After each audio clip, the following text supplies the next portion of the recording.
की वास्तविक ताकत है। लोकल को ग्लोबल बनाने की ताकत को आगे बढ़ाने का ही एक अगली कड़ी है। कल फेरी नीति से आच्छादित होने वाले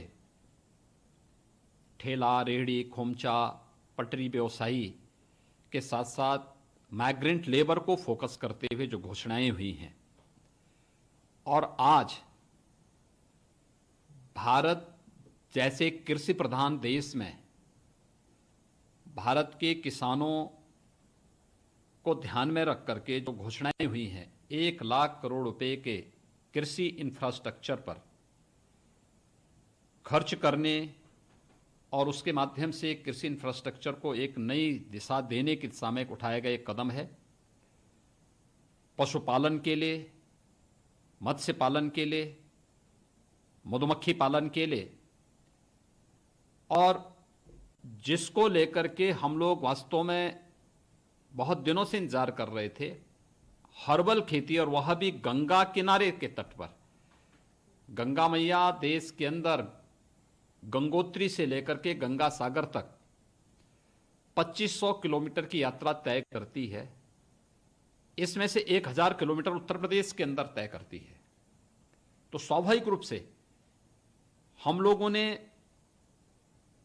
अभी पिछले दिनों नमामि गंगे परियोजना के परिणाम स्वरूप आदरणीय प्रधानमंत्री जी की जो महत्वाकांक्षी योजना रही है, नमामि गंगे परियोजना, उस परियोजना की सफलता के परिणाम स्वरूप गंगा जी की अविरलता और निर्मलता में जो व्यापक परिवर्तन आया है, इसके लिए व्यापक जागरूकता के लिए हम लोगों ने एक गंगा यात्रा, नमामि गंगे यात्रा का आयोजन किया था।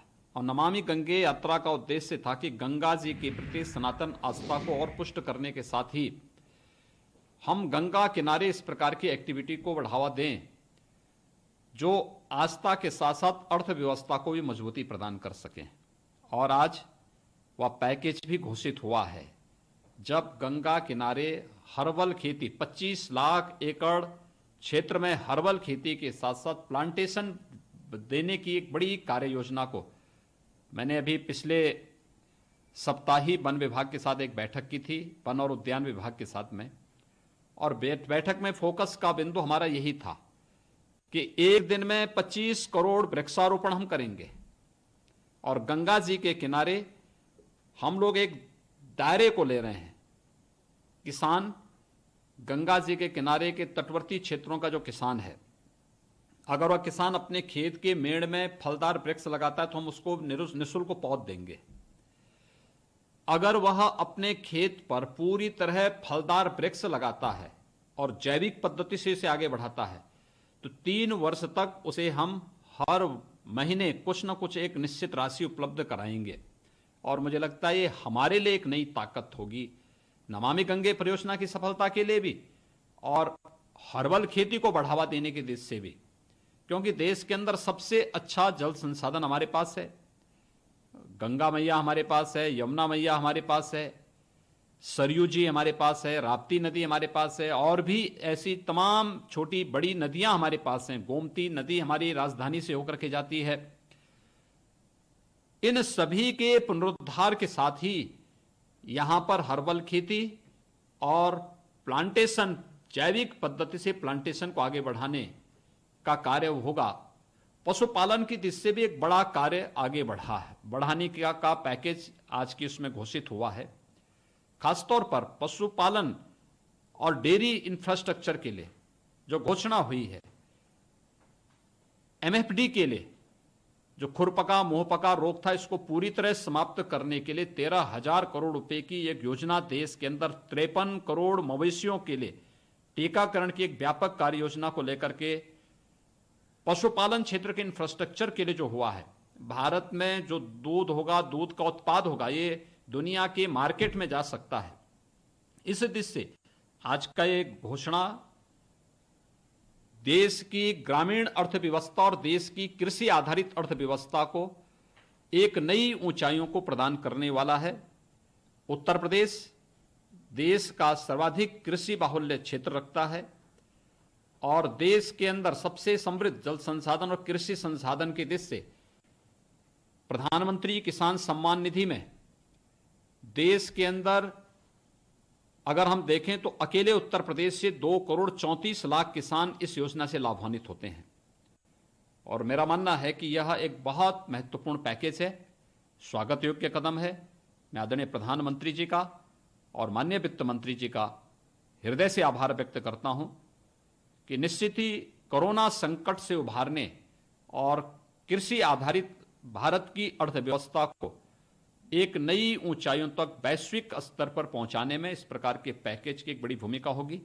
मैं आदरणीय प्रधानमंत्री जी का हृदय से आभार व्यक्त करता हूं। हम ये कह सकते हैं कि आज के पैकेज से निश्चित रूप से उत्तर प्रदेश को एक बड़ा लाभ मिलेगा। आप हालांकि बहुत कुछ वही काम कर रहे हैं जो आप लोग को ऑलरेडी केंद्र सरकार ने आज घोषणाएं करी हैं। हाँ, देखिए ये हमारे लिए एक नई ताकत है, ये हमारे लिए एक नई ताकत है। कल में देखिए 3 दिन के पैकेज में आपने देखा होगा कि देश के अंदर उस तबके को टच किया जा रहा है जो आजादी के बाद से अपने को उपेक्षित महसूस करता था। इस देश की तो ताकत थी, खासतौर पर हम जब उसकी बात करते हैं, जिसने देश की अर्थव्यवस्था को विपरीत परिस्थितियों में एक नई ऊंचाइयों तक पहुंचाया था। एमएसएमई सेक्टर, यह हमारी सबसे बड़ी ताकत थी देश की और उत्तर प्रदेश की भी। यह उपेक्षित हुआ, लेकिन प्रधानमंत्री मोदी जी ने 2014 में जब मेक इन इंडिया की बात की तो उस मेक इन इंडिया के आधार में कोई था तो एमएसएमई सेक्टर को एक नया डोज देने का था। और ये पैकेज जो 20 लाख करोड़ रुपए का पैकेज है, इसने एमएसएमई सेक्टर को, पावर सेक्टर को, हमारे छोटे छोटे उन व्यवसायियों को जो पटरी में ठेला, खोमचा, रेहड़ी लगा करके अपना काम किसी प्रकार से आजीविका चलाता था, कल उसको जिस प्रकार की घोषणा की है 10,000 यानी उसको 10,000 रुपए तक का लोन की सुविधा उसको उपलब्ध की है आसान किस्तों पर, और बहुत आसान उस पर उसको ब्याज दर पर उसको देने की व्यवस्था की है। इसी प्रकार से प्रवासी मजदूरों के लिए देश के अंदर आप देख रहे होंगे कि अब तक अकेले उत्तर प्रदेश में 12-12.5 लाख से ज्यादा प्रवासी जो कामगार और श्रमिक अकेले उत्तर प्रदेश में आया है। और आने वाले दिनों में जिस प्रकार की संख्या हमारे सामने आई है, ये 22 से 25 लाख तक पहुंच सकती है। इन सब को सहायता देने के क्रम में 2 महीने तक फ्री में राशन मिलने, इनकी आवासीय सुविधा का समाधान देश में करने के लिए, इनको अन्य तमाम प्रकार की सुविधाएं देने के लिए भी जो कदम उठाए गए हैं। और आज कृषि है, पशुपालन है, मत्स्य है, डेयरी है, आपका जो है हर्बल खेती के लिए गंगा जी के किनारे 25 लाख हेक्टेयर क्षेत्र में हर्बल की खेती को बढ़ावा देने के साथ साथ अन्य तमाम उसमें, यानी कृषि इंफ्रास्ट्रक्चर की जब हम बात करते हैं तो भंडारण का एक बड़ा उसमें योगदान होता है। उसकी क्षमता को वृद्धि करने की दिशा में प्रोत्साहन एक बहुत बड़ा कदम है। और सचमुच मेरा मानना है भारत की इस कार्यक्रम के